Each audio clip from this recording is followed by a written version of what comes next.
सभी भारतवासियों को मेरा नमस्कार। केसी सामोता यूट्यूब चैनल पर आप सभी का स्वागत है।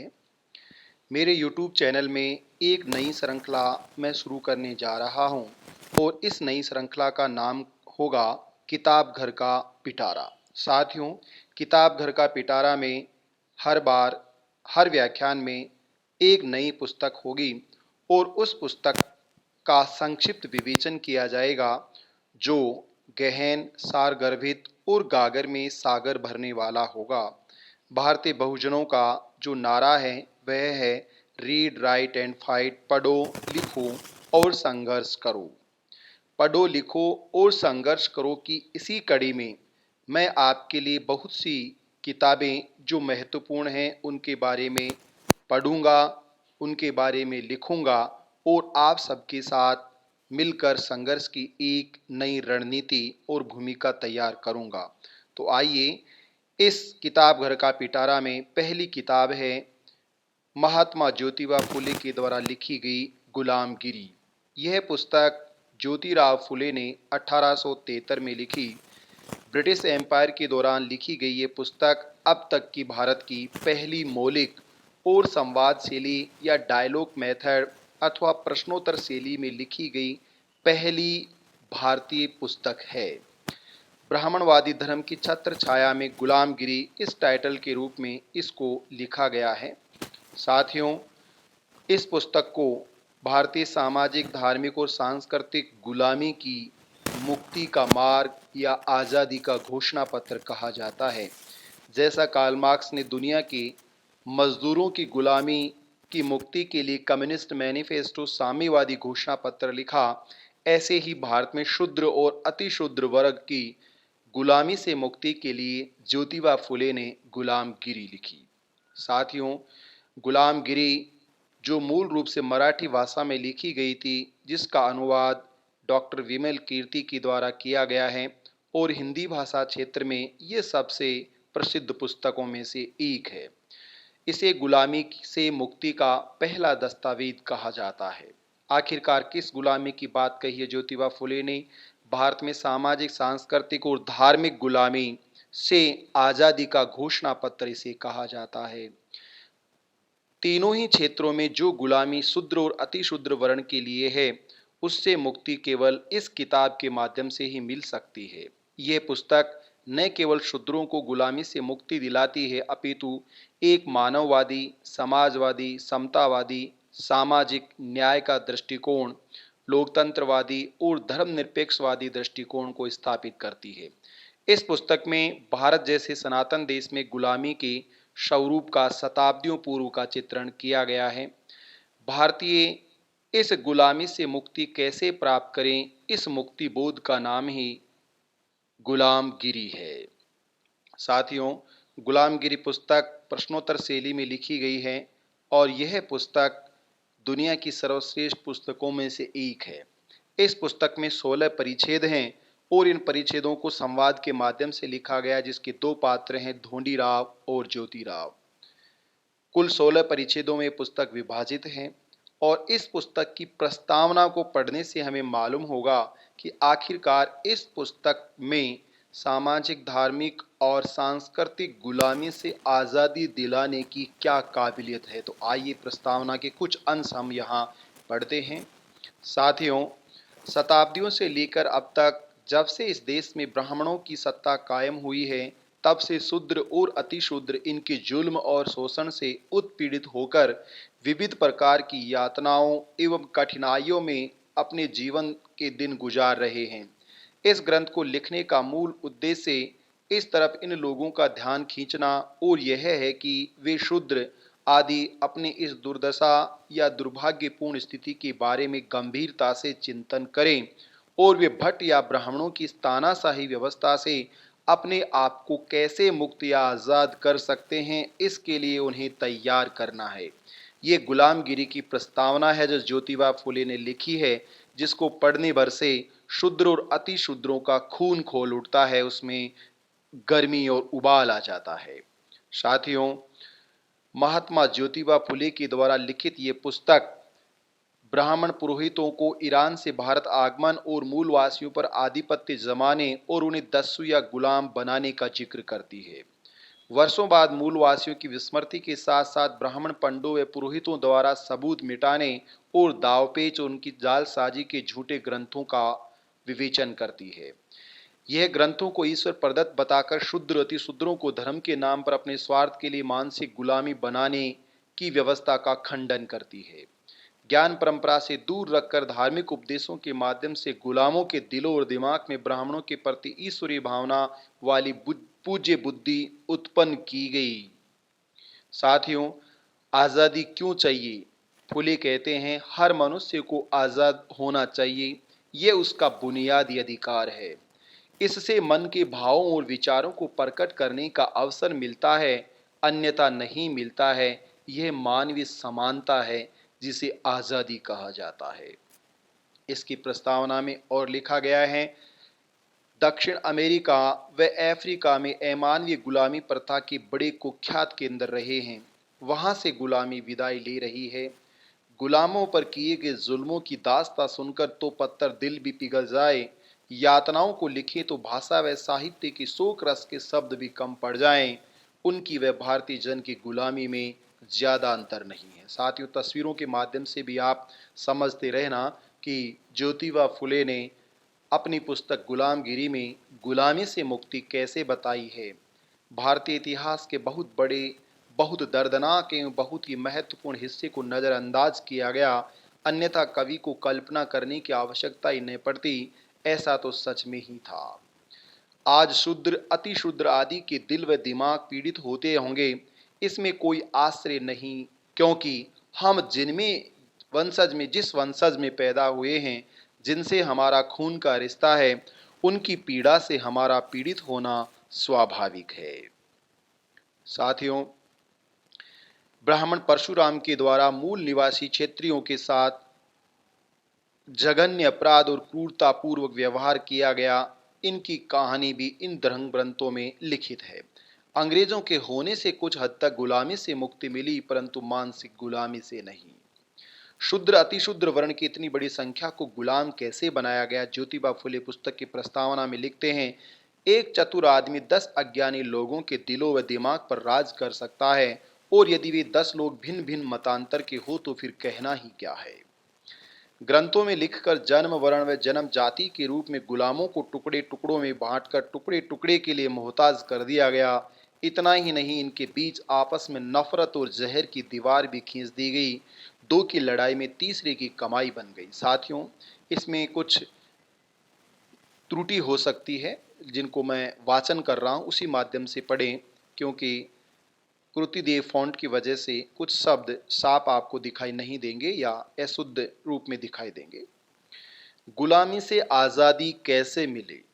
ज्योतिबा फुले बताते हैं अपनी पुस्तक के कवर पेज में, जिसको देखने से ही अपने आप में एक एहसास उत्पन्न होता है। साथियों, ज्योतिबा फुले की इस पुस्तक का cover page, in this civilised British government under the clock of Brahmanism exposed by Jyotirao Govindrao Phule, ब्राह्मणी धर्माच्या आडपंडितात गुलामगिरी, सुधारल्या इंग्लिश राष्ट्रात हे लहानसे पुस्तक ज्योतिराव गोविंदराव फुले यांनी लोकहितार्थ केले, पुणे येथे पुणे सिटी छापखान्यात छापले।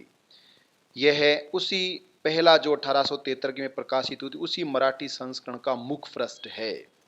साथियों, इस पुस्तक को डेडिकेटेड किया गया है फुले के द्वारा। यूनाइटेड स्टेट के सदाचारी लोगों ने गुलामों को दास्ता से मुक्त करने के कार्य ने उदारता, निरपेक्षता और परोपकार बुद्धि दिखाई। इसलिए उनके सम्मान में यह छोटा सा ग्रंथ उन्हें प्रेम स्नेह भाव से अर्पण कर रहा हूँ। और मेरे देशवासी भाई उनके इस प्रशंसनीय कार्य का अनुकरण कर अपने आप में अपने शूद्र भाइयों को ब्राह्मण लोगों की गुलामी से मुक्त करने के कार्य में प्रेरणा लेंगे, यही मैं उम्मीद करता हूँ। ग्रंथकर्ता ज्योतिबा फुले। साथियों, फुले ने सामाजिक न्याय एवं सामाजिक समानता को इस पुस्तक को समर्पित किया है। यह पुस्तक दुनिया की सर्वश्रेष्ठ क्रांतिकारी पुस्तक मानी जाती है। भारतीय सनातनी समाज में विद्यमान गुलामी का चित्रण और विश्लेषण करती है। यही नहीं, 19वीं सदी के भारतीय समाज का भी यथार्थ चित्रण करती है। आर्थिक परिवर्तन की अपेक्षा फुले कहते हैं सामाजिक और सत्ता में परिवर्तन जरूरी है। ये पुस्तक चिंतन, धर्म, जाति, लिंग, पंथ, भाषा, सीमाओं से परे है। इस पुस्तक में का और ज्योतिबा फुले के चिंतन का व्यवस्थावादी, यथास्थितिवादी, धर्मांधवादी, ब्राह्मण, बनियावादी और जातिवादी लोगों के द्वारा विरोध किया जाता है, उन्हें यह पुस्तक अप्रिय लग सकती है। साथियों, इस पुस्तक के 16 अध्याय हैं। हम प्रत्येक अध्याय में संक्षिप्त विवेचन के बारे में परिचर्चा करेंगे। पहला अध्याय है, इसका शीर्षक है ब्रह्मा व आर्य लोक के बारे में। चित्र भी आप साथ में देखते जाएं और समझते जाएं। ब्रह्मा की उत्पत्ति के बारे में इस अध्याय में बताया गया है, किस तरह ब्रह्मा की उत्पत्ति ब्राह्मण ग्रंथों में बताई गई है और उसके शरीर से 4 वर्णों की उत्पत्ति हुई है, जो चित्र में भी है। मुख से ब्राह्मण, भुजाओं से क्षत्रिय, उदर से वैश्य, जंघाओं से और पैरों से शूद्र की उत्पत्ति हुई है। और सभी लोग इन 4 वर्णों में ही नहीं थे, इनके अलावा जो आउटकास्ट थे वो अछूत थे, स्ट्रीट स्वीपर और दलित जिन्हें कहा जाता है। साथियों, सरस्वती की उत्पत्ति का भी व्याख्यान किया गया है और इनकी उत्पत्ति पर ज्योतिबा फुले ने वैज्ञानिक प्रहार किया है कि क्या ऐसा संभव है विज्ञान की दृष्टि से कि पुरुष के मुख से ही पूरे भुजाओं से, जंघाओं से या उदर से या पैरों से किसकी उत्पत्ति हो जाए। इस पर मैं ज़्यादा बातचीत नहीं करूंगा, केवल ब्रीफ में कि क्या क्या बताया गया इस पुस्तक के बारे में। विस्तार से आप ये पुस्तक पढ़ सकते हैं तो और ज़्यादा आपको वास्तविकता का पता चलेगा। आर्यों के आगमन और प्रपंच का इस अध्याय में खंडन किया गया है। साथियों, दूसरा अध्याय जिसमें मत्स्य और शंखासुर के बारे में बताया गया है। मछली से अवतार लेने वाले और शंख से अवतार लेने वाले के बीच युद्ध होता है और इस युद्ध का विवेचन किया गया है। मत्स्य अवतार की उत्पत्ति और मछली उत्पत्ति से कैसे हो सकती है, इस पर तार्किक बहस की गई है। शंखासुर के बारे में जिक्र किया गया है और शंखासुर तथा मत्स्य अवतार के बीच युद्ध के बारे में जिक्र किया गया है। साथियों, ज्योतिबा फुले ने जैसा पुस्तक में लिखा है उस चिंतन के अनुरूप मैंने यहाँ चलचित्रों का प्रयोग किया है। पुस्तक का तीसरा अध्याय है जिसका शीर्षक है कछुआ व भूपति के बारे में। मछली और कछुए से उत्पत्ति की तुलना की गई है। इस अध्याय में मत्स्य कबीले और भूपति के संघर्ष को बताया गया है। अध्याय चतुर्थ, चौथे अध्याय में वराह के बारे में बताया गया है। कच्छ के बाद जो द्विजों का मुखिया था वो वराह था। वराह का मतलब सुअर होता है। वराह की उत्पत्ति का पर्दाफाश किया गया है। सुअरी एवं मानवीय स्वभाव की तुलना की गई है। वराह के गुणों पर भी परिचर्चा की गई है। इसके अलावा पांचवा जो अध्याय है उसका शीर्षक है नरसिंह, हिरण्यकश्यप, प्रहलाद, विप्र के बारे में। इस अध्याय में वराह के बाद द्विज या ब्राह्मण कुल के मुखिया नरसिंह के बारे में जिक्र किया गया है। नरसिंह के शारीरिक और मानसिक स्वभाव के बारे में विस्तार से परिचर्चा की गई है। हिरण्यकश्यप के राज्य हड़प हेतु फूट डालो राजगुरु की नीति का पर्दाफाश किया गया है। प्रहलाद को कुशिक्षा प्रदान करके अपने पिता के खिलाफ बहकाने की बातों का जिक्र किया गया है। बगनके की सहायता से और खंभों की सहायता से हिरण्यकश्यप की धोखे से हत्या की गई है। क्षत्रिय प्रहलाद को जब गलती का एहसास हुआ तो उन्होंने आर्यों को विप्र कहा और धोखेबाज कहा, जो बाद में विप्र के नाम से प्रसिद्ध हुए, क्षत्रिय, शत्रु ब्राह्मण या विप्र। खंबे से उत्पत्ति की कहानी पर तार्किक प्रहार किया गया है कि किस तरह से एक खंबे से नरसिंह की उत्पत्ति हो सकती है। इस काल्पनिक कथा का खंडन किया गया है। साथियों, अध्याय 6 का शीर्षक है विप्र मुखिया वामन और प्रहलाद के बेटे बलि राजा की कहानी के बारे में। इस कहानी के अंतर्गत प्रहलाद के बेटे विरोचन और विरोचन के बेटे बलि राजा के राज्य और उसको हड़पने की ब्राह्मणवादी नीति का खुलासा किया गया है। बलि राजा के विशाल राज्य की सीमाओं के बारे में, उसके शांति की नीति, न्याय, समता, उन्नति, समृद्धि, संगीत व कला और राजकाज का वर्णन किया गया है। बलि राजा और वामन युद्ध की राजमहल का विस्तार से वर्णन किया गया है। बलि राजा के बेटे बाणासुर और वामन युद्ध का वर्णन किया गया है। वामन के अंत और होली की चिता घरों में जलाने की बात कही गई है। क्षत्रिय बाणासुर द्वारा बलिराज स्मृति में भैया दूज दिवस मनाने का जिक्र और विस्तार से वर्णन किया गया है। वामन अवतार बलि राजा की काल्पनिक कथा का खंडन किया गया है। इसी के साथ साथियों, जो अगला अध्याय है वह 7वां अध्याय है और इस अध्याय का शीर्षक रखा है ब्रह्मा लेखन धर्मशास्त्र के बारे में। और इस अध्याय के अंतर्गत ये बताया गया है कि किस तरह से इन ग्रंथों को ताड़पत्रों पर अपने हित में ईश्वरीय कल्पना साहित्य के लेखन का कार्य किया गया है। आर्य पहचान और अपनी रक्षा के लिए धागा या जात निर्देशित निशान या जनेऊ या ब्रह्मसूत्र या जात निर्देशित गायत्री मंत्र का प्रचलन किए जाने की बात बताई गई है। राजसत्ता हथियाकर गांव गांव में ब्राह्मण भेजकर जमीन का विभाजन की बात कही गई है। विरोधियों को शूद्र, गुलाम व निम्न जाति के रूप में पहचान दिलाना और विरोधियों को अधिक से अधिक निम्न जातियों में विभाजित कर देना, यह ब्राह्मणवाद के द्वारा शूद्रों को दी गई सजा है।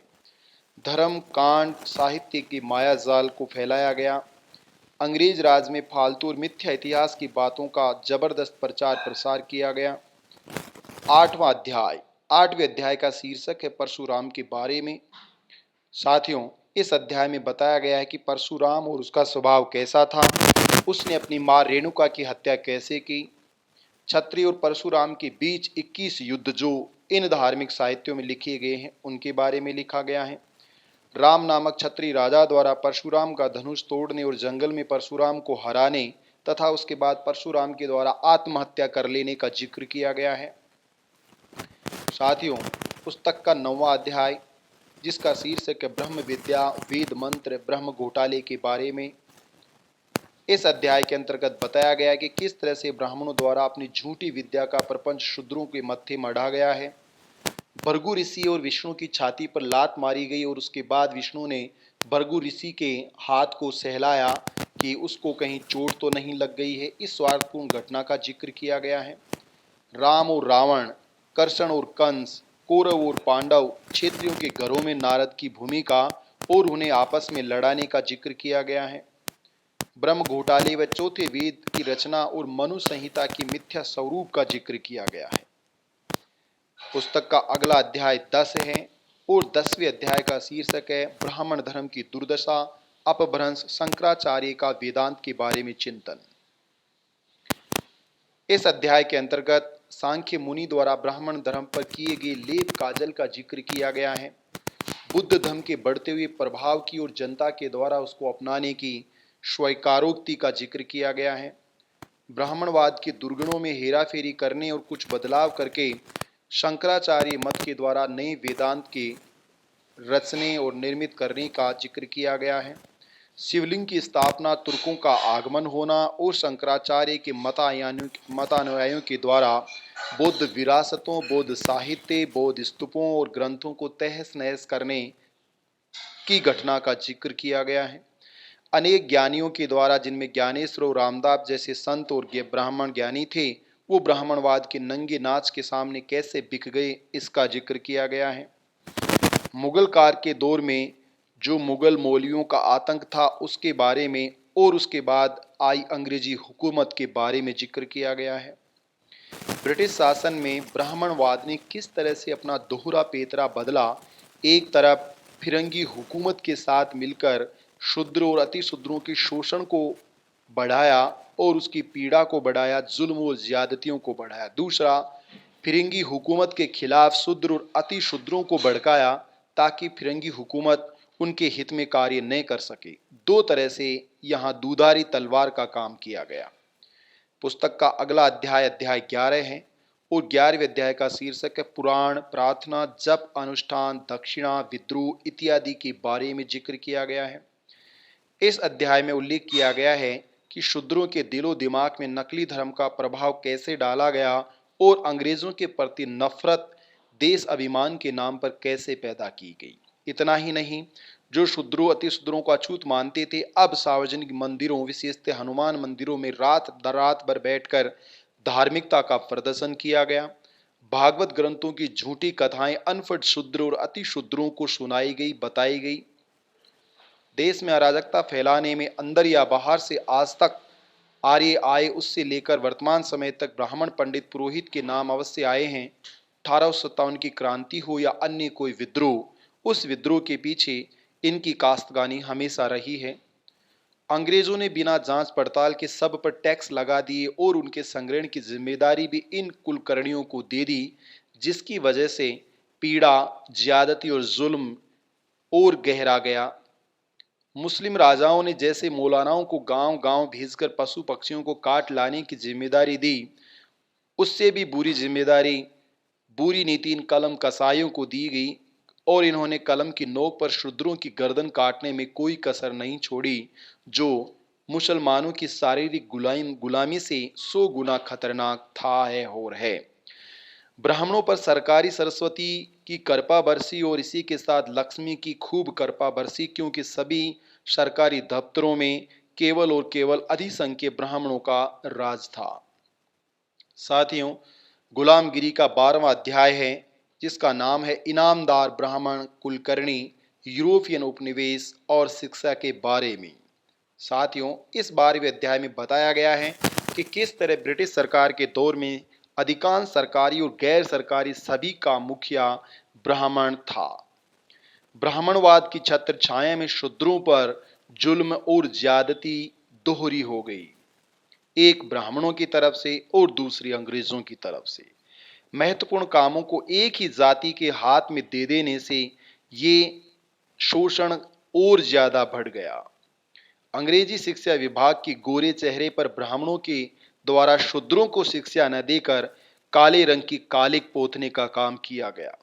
साथियों, जमीन जायदाद, संपत्ति, त्योहार आदि के झगड़े करवाना और उसके बाद उन झगड़ों में वकील बन जाना, यह ब्राह्मणवाद का मुख्य पेशा था ब्रिटिश शासन में।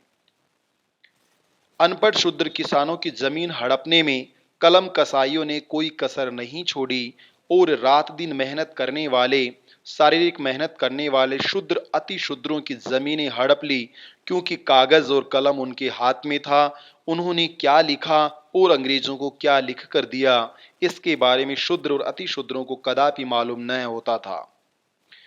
विद्रोह या शिकायत करने वाले ऐसे शूद्र और अति शूद्र को कुलकर्णी नारियल का कटोरा पकड़ा देते थे, उसे भिखारी बना देते थे, उसकी जमीन हड़प लेते थे और उसे न कोई पेयजल की व्यवस्था और तमाम तरह की सरकारी सुविधा देने देते थे, यहाँ तक कि उसे निम्न जाति का बनाकर जाति से भी बाहर कर देते थे। तो एक तरह से हम कह सकते हैं कि असंभव सा था, यह ज्योतिबा फुले ने अपनी पुस्तक में उल्लेखित किया है। साथियों, गुलामगिरी का 13वां अध्याय है राजस्व और न्याय विभाग के कार्मिकों भ्रष्टाचार के बारे में। यह भ्रष्टाचार ऐसा नहीं आज ही है, शताब्दियों से रहा है और उस ब्रिटिश शासन के दौर में ब्राह्मणवाद किस तरह से भ्रष्टाचार के प्रपंच को फैलाकर रखता था, इस अध्याय में जिक्र किया गया है। इस अध्याय में बताया गया है कि प्रमाण पत्र, जिनको आप रजिस्ट्री कहें, जमीन के कागजात कहें, आजकल प्लॉटों के कागजात कहें, तो आज ही प्लॉटों की हेरा फेरी और बार बार बिक्री नहीं होती, अपितु तो उस समय प्रमाण पत्र बनाने का प्राधिकार और अधिकार, अंतिम अधिकार ब्राह्मण कर्मचारियों के पास था और इसमें बहुत ज्यादा भ्रष्टाचार फैला हुआ था। राजस्व और न्यायिक ब्राह्मण कार्मिकों की पूरी तरह से मिलीभगत थी और मिलीभगत होने के कारण यदि कोई विवाद की शिकायत करता तो या तो उसको जमीन से बेदखल कर दिया जाता था, और यदि वह सरकारी कार्मिकों की शिकायत के अलावा कोर्ट में अगर अपनी अर्जी दाखिल करता तो वहां पर झूठे गवाह खड़े करके उसको कोर्ट से भी बेइज्जती करके बेदखल कर दिया जाता था और उल्टा आरोप उसी के ऊपर मढ़ दिया जाता था। ये आज नहीं, शताब्दियों से होता आया है, आज भी ऐसा चल रहा है, क्योंकि व्यवस्थापिका, कार्यपालिका, न्यायपालिका और मीडिया चारों ही क्षेत्रों में आज 2023 की तारीख में 95% केवल एक जाति विशेष के लोगों का आधिपत्य है। अशिक्षा व अंग्रेजी के अज्ञान के अभाव का नुकसान शूद्रों को बहुत गहरा उठाना पड़ा। एक तो वो अशिक्षित थे और दूसरा अंग्रेजी भाषा का ज्ञान न होने के कारण वो अपनी बात भी ब्रिटिश अधिकारियों को कदापि शेयर नहीं कर पाते थे। शूद्रों को भिखारी बनाने में, निर्लज बनाने में, असहाय बनाने में और इन सब के लिए मजबूर करने में ब्राह्मणवाद का सबसे बड़ा हाथ रहा है। इसके साथ ही अध्याय में उल्लेखित किया गया है कि शूद्रों के शोषण के बहुत से तरीके थे। केवल एक ही तरीका नहीं था कि उनसे अनाज मंगाना, अनाज ज्यादा लेना, दूध लेना या बेगार करवाना, बिना पैसे के काम करवाना, मैला ढोने के लिए मजबूर करना, साफ सफाई करना, पानी के लिए मजबूर करना और तमाम तरह के जिनका जिक्र करना इस व्याख्यान में संभव नहीं है। पुस्तक में आप विस्तार से पढ़ सकते हैं। साथियों, गुलामगिरी का 14वां अध्याय है यूरोपियन कार्मिकों की निष्क्रियता और सामंतों का वर्चस्व। धर्म व जातिगत अहंकार, धर्म और संप्रदायवाद के बारे में जिक्र किया गया है। इस अध्याय में बताया गया है कि किस तरह ब्राह्मण धार्मिक ग्रंथों के माध्यम से धार्मिक फासीवाद को स्थापित कर रहे थे और दूसरी तरफ उन्हें फिरंगी हुकूमत को इस अव्यवस्था के लिए जिम्मेदार बताकर शूद्र अतिशूद्रों को उनके खिलाफ विद्रोही बना रहे थे। इस कारण अंग्रेजों का जो प्रहार था वो भी शूद्रों पर आया और ब्राह्मणों का प्रहार पहले से ही शूद्रों के ऊपर था। इस वजह से अंग्रेज और शूद्रों के बीच नारद की भूमिका निभाने वाली व्यवस्था को के रूप में भूमिका के रूप में फूले ने इनका जिक्र किया है। सरकारी विभागों में ब्राह्मणों को केवल जनसंख्या के अनुपात में ही भर्ती किया जाए, इससे ज्यादा नहीं, और यदि इनके अलावा योग्य भारतीय न मिले तो मराठी का ज्ञान रखने वाले अंग्रेजों को ही भर्ती किया जाए ताकि इस शोषण को कुछ स्तर तक कम किया जा सके। शूद्रों के यूरोपियन होने का ब्राह्मणवाद के पेट पर सबसे बड़ा खतरा था, क्योंकि यदि वे ब्राह्मण धर्म या हिंदू धर्म को छोड़कर ईसाई बन जाते हैं या दूसरा धर्म ग्रहण कर लेते हैं तो उनके पेट पर लात मारी जाएगी, क्योंकि जो अन्न के श्रम पर अपना पेट पाल रहे थे उनका क्या होगा। इस वजह से उन्होंने देश अभिमान, स्वाभिमान, राष्ट्रभक्ति और राजनीतिक आजादी का प्रपंच खेला और ये कुछ ब्राह्मणों के द्वारा, विद्वानों के द्वारा सोची समझी चाल थी जिससे अंग्रेजों का भी यहाँ से देश निकाला हो जाए और उनका वर्चस्व फिर से बना रहे या स्थायी हो जाए। ये लोग मैला खाने वाले पशु का गोमूत्र पीकर पवित्र होते हैं, इसका जिक्र भी फुले ने किया है। अंग्रेजों के रहते शूद्रों को इस धार्मिक, सामाजिक, सांस्कृतिक गुलामी से आजाद होने का ज्यादा से ज्यादा प्रयास करना चाहिए। अंग्रेज साथियों आज हैं कल नहीं होंगे, इसलिए इस बात को हमें ध्यान में रखना चाहिए। इस पुस्तक का सेकंड लास्ट चैप्टर है 15वां अध्याय, जिसका शीर्षक है सरकारी शिक्षा विभाग, ब्राह्मण अखबार, शूद्र अशिक्षा हेतु ब्राह्मण षड्यंत्र, गुलामी से मुक्ति के बारे में पैगाम। साथियों, ये सेकंड लास्ट चैप्टर है जिसमें फुले ने बताया पाठ्यक्रम से पाखंडवाद का खुलासा करने वाली पुस्तकों को गायब कर दिया गया। उनके द्वारा लिखित नई किताबों को, जो कि ज्ञान परंपरा से बिल्कुल विपरीत थी, उन्हें शामिल किया गया। विद्यालयों में बच्चों को पढ़ाने का कार्य न करके गप्पे मारने का और समय टाइम पास करने का काम किया जाता था। केवल कागजात, प्रमाण पत्र, योग्यता प्रमाण पत्र बांटने में ज्यादा रुचि थी। नगर पालिका और पेयजल में इतना ज्यादा भ्रष्टाचार था कि विरोध करने वाले व्यक्तियों को पीने के लिए पानी भी नसीब नहीं होता था। अखबारों में झूठी खबरें छापकर ये साबित कर दिया जाता था कि पानी में, पेयजल में किसी प्रकार की भ्रष्टाचार या अव्यवस्था नहीं है, सब कुछ ठीक चल रहा है, क्योंकि पूरे अखबार उन्हीं के कब्जे में थे। ब्रिटिश सरकार के खिलाफ लिखकर शूद्र और अतिशूद्रों पर जुल्म की ज्यादती और बढ़ा दी जाती थी, जैसा कि बाल गंगाधर तिलक ने किया। अंग्रेजों द्वारा शिक्षण के लिए व्यापक सहयोग करना और ब्राह्मणों द्वारा पीछे हट जाना, ब्राह्मण महिलाओं के हित में फूले के द्वारा किए गए कार्य का जिक्र किया गया है। किस तरह से अंग्रेजों ने फूले को शिक्षण संस्थान स्थापित करने में आर्थिक सहयोग दिया। आरंभिक स्तर पर ब्राह्मणों ने सहयोग दिया, परंतु जैसे ही ब्राह्मण बालिकाओं के अलावा अछूत बालिकों के लिए विद्यालय में स्थान तय किया गया, उसके बाद ब्राह्मणवादी शिक्षक पीछे हटती गई।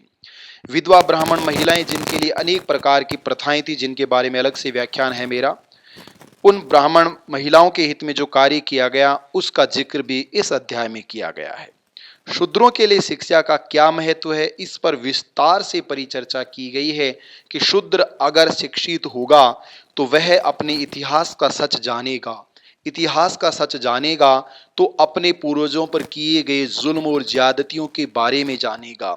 यदि उनके बारे में जानेगा तो उसका खून खोलेगा, खून में उबाल आएगा, गर्मी आएगी और क्रांति होगी, जिसका प्रहार ब्राह्मणवाद पर होगा और उन विदेशियों को फिर से एक बड़ी मुसीबत का सामना करना पड़ेगा।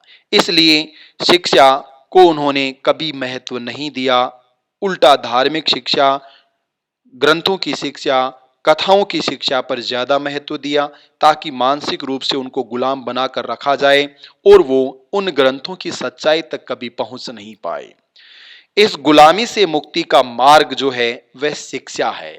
साथियों, जरूर आपके मन में होगा कि गुलामी से मुक्ति का मार्ग, रास्ता शिक्षा से होकर गुजरता है और यह शिक्षा वैज्ञानिक होनी चाहिए, धार्मिक ग्रंथों का पर्दाफाश करने वाली, कर्मकांडों का और अवैज्ञानिक अतार्किक षड्यंत्रों का विखंडन करने वाली होनी चाहिए। पुस्तक का अंतिम और लास्ट अध्याय है 16वां अध्याय।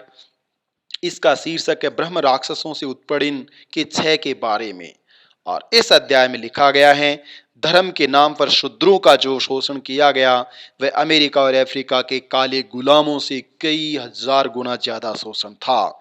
और इस शोषण का इलाज और गुलामगिरी की जो अंतिम लाइन और शिक्षा है वो है, ब्राह्मणी कैद खाने से मुक्ति के लिए शूद्र और अति शूद्रों को शिक्षा के माध्यम से सच जानना होगा और सच जानकर ब्राह्मणवाद के कैद खाने के दरवाजों को शिक्षा रूपी लात से जोर से मारना होगा।